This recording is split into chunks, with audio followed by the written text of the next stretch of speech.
특검은 보수 정치인 만주 이혜원의 특정 나라 피의자 걱정 시간입니다. 변호인으로부터 바른정당 WPC를 이혜원 의원 제출받아 나와 계십니다. 압수수색했다. 안녕하세요. 네, 안녕하세요. 예, 반갑습니다. 이메일, 이렇게 마주 뵈니까 사용자, 더 연락처 정보 예, 등을 고려할 웃음이 때 참 좋으신데 아유, 청문회장에서 이렇게 쳐다보실 때 눈빛이 굉장히 매서우시더라고요. 아, 그런가요? 아유, 예. 거기서 매서우셔야죠. 매서운 모습 많이 보여주셨고요. 이제 조윤선 문화체육부 장관 특검은 이게 젊은 예술가 돕는 게 내 일이다 이런 얘기도 했었지 않습니까? 네. 그러면서 결국에는 이제 문학의 블랙리스트 있는 거는 사실상 인정을 했잖아요. 근데도 본 적은 없고 내가 만들지도 않았고 그거 하는데 관여도 안 했다. 그리고 사실은 중간에 빠져나갈 구멍도 만들었죠. 이게 따져보니까 실제로 그렇게 뭐 지원받은 사람도 있었고 있긴 있는데 진짜 같지 않더라. 이런 식으로 막 말을 흐렸어요. 어떻게 보셨어요?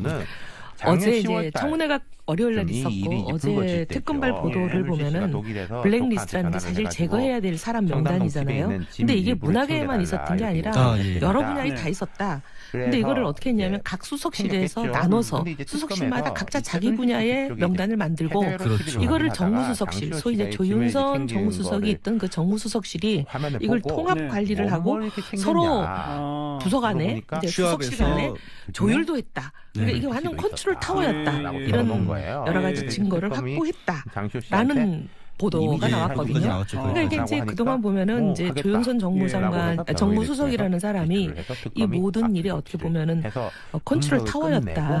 작성하는 데만 컨트롤 타워였던 게 아니라 정무수석 시절에는 작성하는데 이제 주범이었고, 그다음에 이제 문체부 장관으로 옮겨서는 이걸 실행하는 데 주범이었다는 증언은 또 문체부 직원들, 부하 직원들이 지금 계속 국조에 와서 직원을 하고 있어요.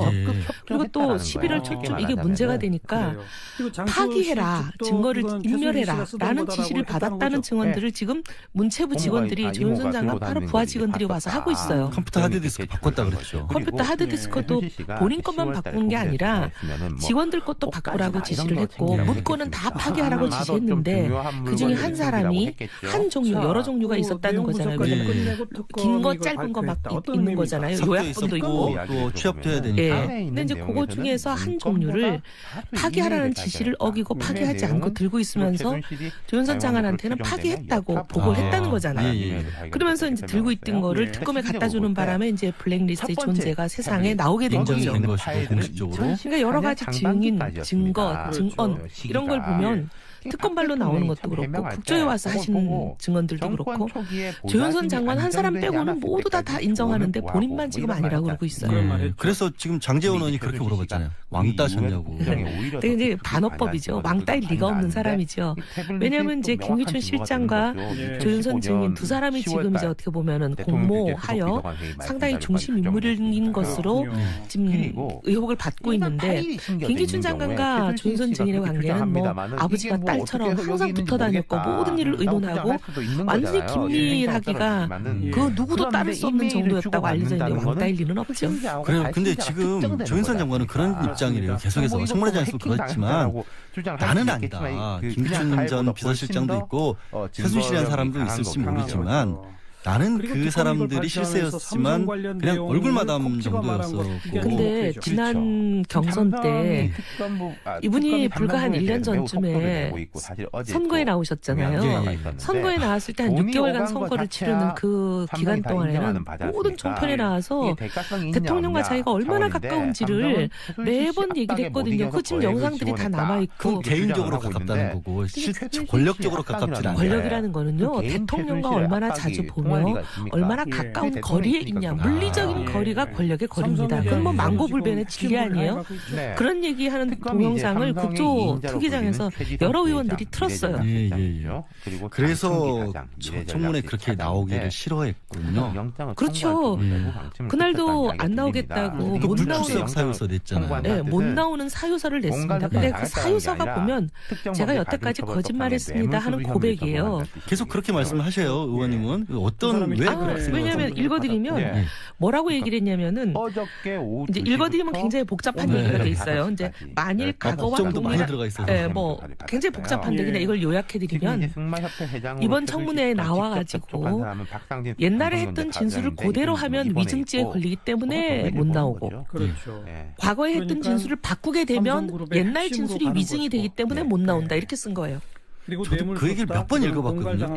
도대체 이게 뭔 소린가? 그 얘기는 그러니까 제가 보면은 이 출석 사유서를 어떻게 보면 법률적으로는 잘 쓴 사유서일지 모르겠지만 정치적으로나 우리 사회의 상식적으로 보면 자기 죽을 일을 한 거죠. 왜냐하면 어쨌든 간에 나와서 진술을 바꿔도 위증이 되고 안 바꿔도 위증이 되기 때문에 나는 위증죄로 처벌받을까 봐 못 나온다 이렇게 얘기한 거잖아요. 어쨌든 걸린다라는 거죠. 이렇게 가든 저렇게 이렇게 가든. 해도 위증이고 저렇게 해도 위증이고 한 번은 두 번 하는 거고 한 번은 한 번 하는 거고 그래서 위증이라는 거죠. 그러니까 지금까지 위증을 했다는 건 스스로 고백한 거잖아요. 그러니 이게 참 기가 막힌 일입니다. 혹시 그렇게 지적하는 부분에 대해서 의원님처럼 해석하는 거에 대해서 조윤선 장관이 다른 해명 나온 거 없었어요? 없었어요. 그럼 청문회 나와서도 여전히 그럼 어쨌든 이게 있었다라고 자기도 인지를 했다라는 사실까지 인정을 했으면 이제 위증이 아니겠다. 아니요. 그게 아니죠. 그거는 과거에 자기가 본 적도 없고 존재하는 사실조차도 인지하지 못했다고 몇 달 동안 해온 그 말이 수많은 말들이 다 위증이 된 거죠. 일단 그날 한 말로 자기가 보고를 받았다라는 말로 그 옛날 말이 다 위증이 된 거인 건 물론이고 지금 여전히 하고 있는 게 보고는 받았지만 나는 이거를 작성하지도 않았고 집행하지도 않았고 파괴하지도 않았다. 이 말이 이제 특검에서 얘기하는 여러 가지 증거와 완전히 모순되잖아요. 이게 이제 특검에 가면 위증으로 될 가능성이 저는 굉장히 높다고 보고 있는 거죠. 그리고 유진윤 장관이 분명히 얘기하기를 김소영 비서관이라는 사람한테 이거 블랙리스트 들고 온 사람한테 이거 어디서 만들었냐 너희가 만들었냐 이랬더니 정무수석실에서 만들어 갖고 왔습니다. 이런 증언이라든지 문체부 부하 직원들이 뭐라 그러냐면 조윤선 장관한테 가서 이게 문제가 되고 있을 당시에 여러 명이 갔다는 거예요. 한 사람만 간 것도 아니고. 그렇겠죠. 그 여러 명이 한 5-6명이 가가지고 이거 이제 드디어 더 이상 부인할 수가 없습니다. 그냥 고백하고 이거 사과하고 중단해야 됩니다. 이렇게 얘기를 했는데도 그 말을 안 들었다는 거잖아요. 그 부분이 그렇게 설명하기가 납득하기가 쉬운 게 공무원들이 고위직 공무원들이 장관도 모르게 그런 일들을 만들다가 할 수가 없어요. 나중에 걸리면 자기가 다 감봐야 되는데 절대로 안 그래요. 특히 공무원들을 폄하하는 것처럼 들릴까 봐 굉장히 죄송한데 절대로 대담한 일을 하시는 분들이 아니에요. 그러니까 폄하하는 게 아니라 그분들은 그렇게 하셔야 되는 거예요. 원래 일 자체가 내가 상급자의 지시도 없이 그런 일들을 불법적인 일을 해버린다는 것은 그게 오히려 있어서는 안 되는 일이고 그리고 오히려 모든 일을 하지 못하는 일에 대한 변명을 늘 지시가 없다. 뭐 규정이 안 된다. 이런 걸로만 되는 분들이거든요. 오히려 안 하려고 하는 분들이지. 새로운 일들을 뭔가를 만들게 되면 뭔가 문제가 발생할 수 있기 때문에 그런 소지를 줄이는 분인데 맞습니다. 아까 이제 특검 나가야 된다 이렇게 말씀하셨는데 지금 장관이잖아요. 현직 장관 그대로 그냥 특검 가는 건가요? 말이 안 되죠. 대한민국 이게 뭐가 되겠습니까? 현직 장관이 지금 보면 이제 피의자 혐의를 받는 거잖아요. 피의자라는 건 범죄자란 뜻이잖아요. 범죄자 혐의를 받고 검찰에 나가는 이런 일을 만들면 안 되죠. 그리고 또 장관이라는 어떻게 보면 신분이 받는 대우, 그다음에 각종 프리미엄 이걸 가지고 본인이 이제 범죄인 조사를 받는 데에서 특혜를 누리려고 하는데 그걸 방패막이로 쓰려고 하는데 대한민국 장관직을 그렇게 쓰면 안 되죠. 근데 지금 전 장관은 구속이 됐잖아요. 김정덕 전 장관. 전 장관도 구속이 된 상황이 현 장관이라고 뭐가 달라질 수 있을까요? 그러면 달라지면 안 되죠. 특검이 저는 그렇게 하지 않았으면 좋겠고요. 근데 지금 조윤선 장관이 굳이 그날도 국정원들이 저 한 사람을 제외하고 거의 모든 사람이 해임 건의안 내겠다. 또는 지금 당장 이 자리에서 사퇴해라. 이렇게 압박을 하루 종일 하는데도 끝까지 그 말에 자기는 남아서 이 일을 자기가 마무리 잘하겠다. 이렇게 얘기를 하는 거예요. 이 중대한 사태를 마무리를 문체부 장관으로서 해야 되기 때문에 옷을 벗을 수가 없다. 근데 범죄자한테 가게를 맡기면 되겠어요? 안 되죠. 그리고 이 블랙리스트가 왜 중요하냐면 문체부라는 것은 문화체육을 융성 발전시키는 책임을 가지고 있는 부서잖아요. 네. 장관은 그 일을 해야 될, 진두지휘해야 될 장본인이고. 근데 이 블랙리스트라는 것은 문화예술을 죽이는, 사실 정치에 관여되면 안 되잖아요. 문화예술은. 근데 이제 정치적인 시각으로 네 편이랑 내 편이를 갈라가지고 내 편이 아닌 사람, 다른 편은 완전히 그냥 제거하고 죽이고 돈줄을 막고. 그렇죠. 다른 거잖아요. 무엇보다도 다양성을 존중해주고 오히려 키워야 되는 게 문화계인데. 근데 오히려 문화를 말살하는 일인데, 그 문화를 말살하는 일에 주범이라는 지금 의혹을 받고 있는 사람이 문화를 융성하는 자리에 있어야 되겠습니까? 예, 그렇죠. 자격이 없는 거죠. 의원님을 위해서 아까 잠깐 범죄자라는 표현을 쓰신 거는 범죄자라는 의혹을 받고 있는으로 제가 바꾸겠습니다. 네. 예, 여러분께서는 양지열 권한대행이 진행하는 김어준의 뉴스공장을 듣고 계십니다. 예, 잠깐 숨 돌리시고 계셔서 그 사이에 제가 질문을 던지겠습니다. 청문회에서 참 고소장 받으셨어요? 고소장. 네. 아니요. 아직도 안 왔어요? 아직은 안 왔는데요. 예. 아니, 조윤선 장관이 분명히 청문회 나와서도 법적 조치에서 고소장 집어넣었다라고 얘기를 했거든요. 그것도 거짓말인가? 모르겠어요. 근데 저는 고소하기를 바라는 게 고소를 해야 검찰이 수사합니다. 수사해야 될 중대한 사안이라고 생각하거든요. 왜냐하면 지금 보면 최순실 씨 개인의 이권에 방해가 되는 사람들까지 블랙리스트에 포함됐다고 여러 가지 진술도 나오고 여러 가지 증거물들이 나오잖아요. 특검발로. 그러면 이게 문화예술을 완전히 말살시키는데 이런 리스트가 개인의 사욕, 사리 사욕을 취하는 하나의 수단으로 국가 권력이 동원이 돼서 이 모든 일들을 한 거잖아요. 그게 참 저도 정말 이해가 안 가는 부분이에요. 아니 정말로 그러니까 잘못된 생각이라고 할지라도 그 어떤 정치적인 이유 때문에라도 그것도 큰일이지만 그게 어떻게 이익이랑 연결이 된다라는 그러니까 거예요. 그게. 본인이 하고 싶어하는 이권에 방해가 될 만한 사람들을 뭐 블랙리스트에 넣었다는 거니까. 근데 만약에 이게 이제 사실인지 아닌지, 물론 지금 특검발로 여러 가지 증거가 보도가 되고 있지만 그거는 그러면 최순실이란 사람이 어떻게 이 배후에서 영향력을 행사했는지가 중요한 거잖아요. 경로, 경위, 배경. 근데 그거는 지금 블랙리스트를 작성하고 집행하고 파기, 증거인멸까지 했다는 의혹의 삼관왕인 조윤선과의 관계가 분명히 규명이 돼야 되는 문제입니다.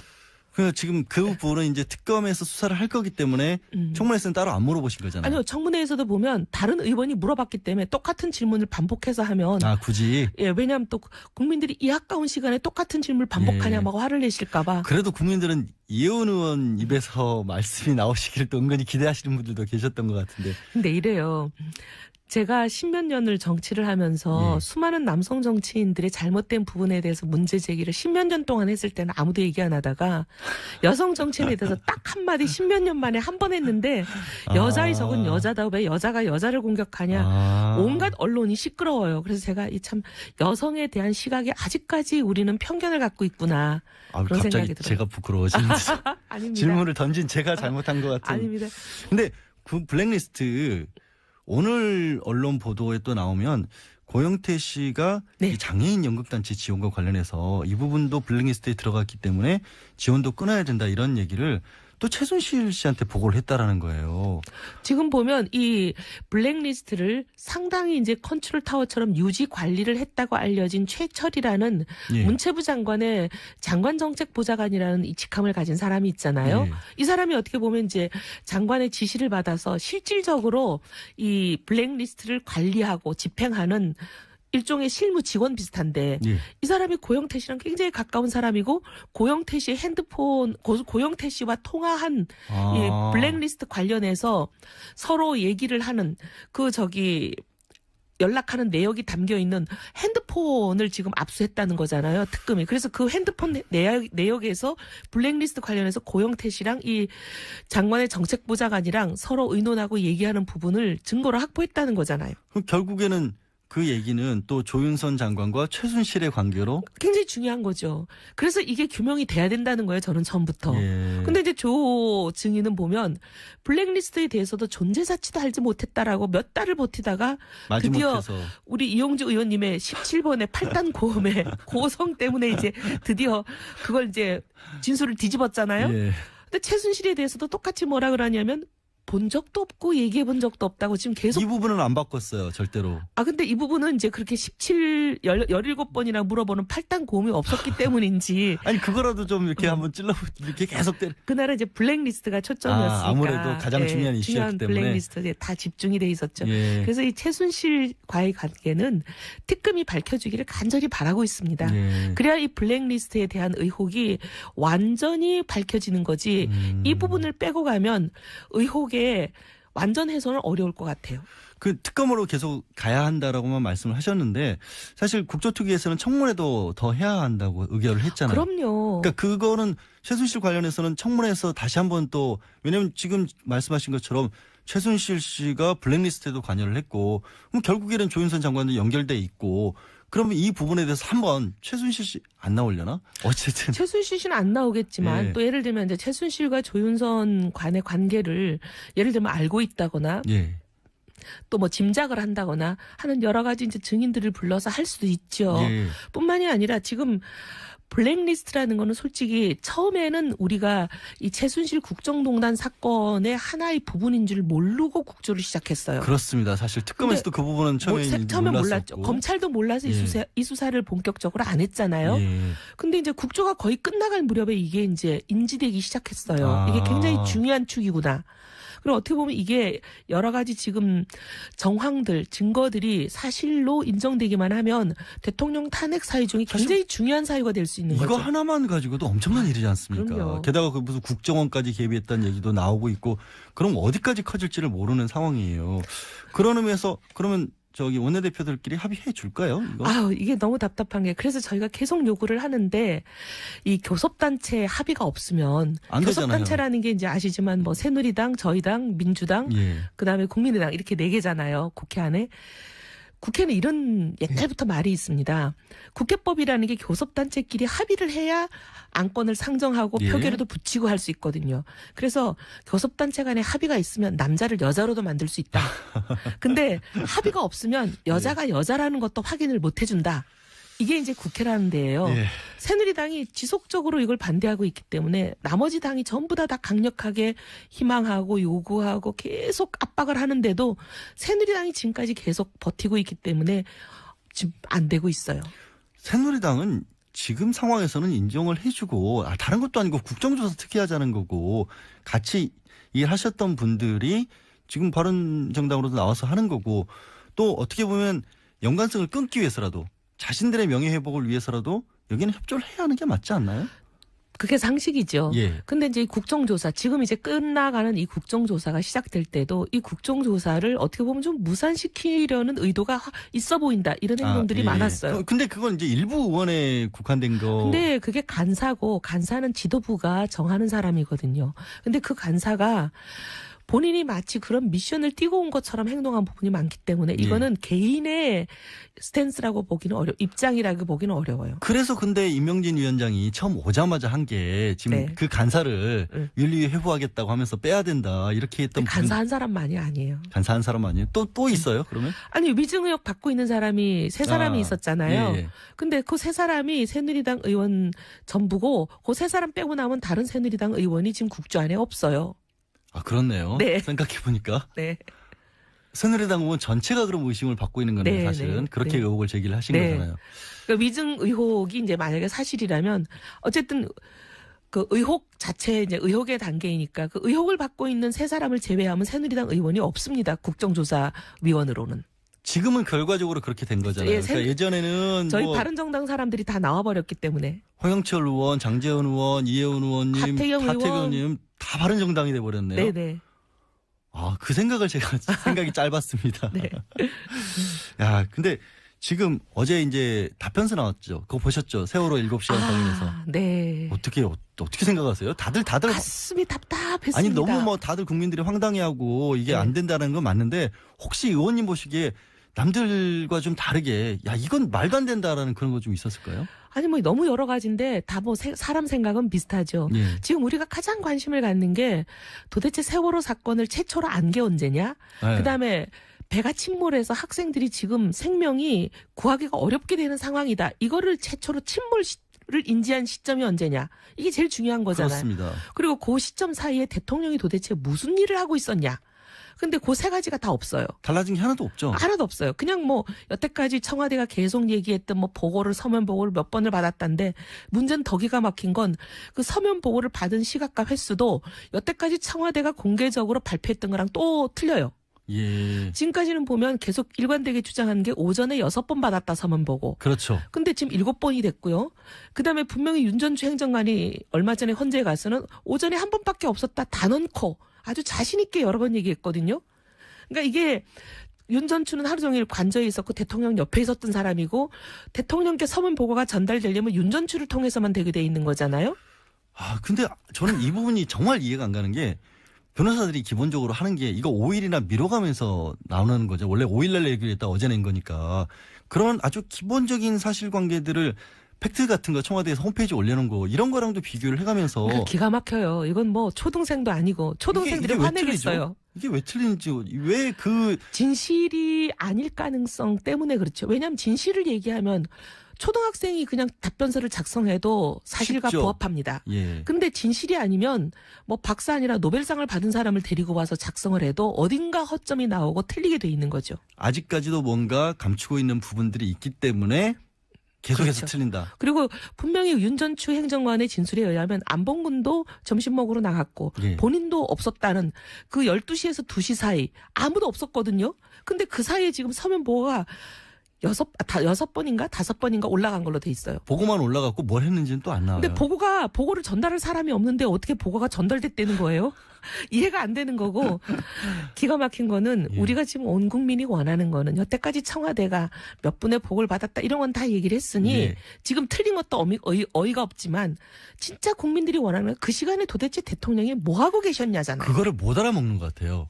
내가 보고를 받았다는 것과 내가 뭐를 했다라는 게 다르잖아요. 네. 그거를 모르는 것 같아요. 그리고 더 기가 막힌 건 제일 지금 이제 문제가 되는 게 특공대를 투입했으라도 인명 구조에 최선을 다하라라고 지시했다는 그 해경과의 통화. 예. 해경에 지시했다고 계속 청와대는 얘기하잖아요. 근데 우리가 검찰이 압수수색한 그 소위 말하면 그 TRS 교신 기록을 받아봤자 아예 그런 내용 자체가 없어요. 그런 교신이. 없기도 하고 이미 그땐 특공대도 들어가 버렸던 상황이고. 예, 특공대 들어가고 나서 한참 후에 그런 발언을 하신 것도 전혀 상황 보고를 제대로 못 받으셨다는 거를 입증하는 거예요. 그나마 보고도 지시도 있었는지도 명확하지는 않은 상황. 아니요. 지시가 있었다는 해경의 교신 기록이 없다니까요. 그러니까요. 지금 어제 녹취록 같은 경우도 김장수 실장이랑 7번이나 통화를 했다고 하는데 정작 그것도 빠져있는. 아니 이런 걸 내려면 녹취록을 내야죠. 그리고 청와대라는 게 대통령 행적은 거의 시간 단위로 30분 단위로 계속 기록이 돼 있을 텐데 그 예. 서류를 내야죠. 또 제가 시간을 못 맞췄는데 죄송합니다. 지금까지 바른정당 이혜원 의원이었습니다. 잠시 후 8시 10분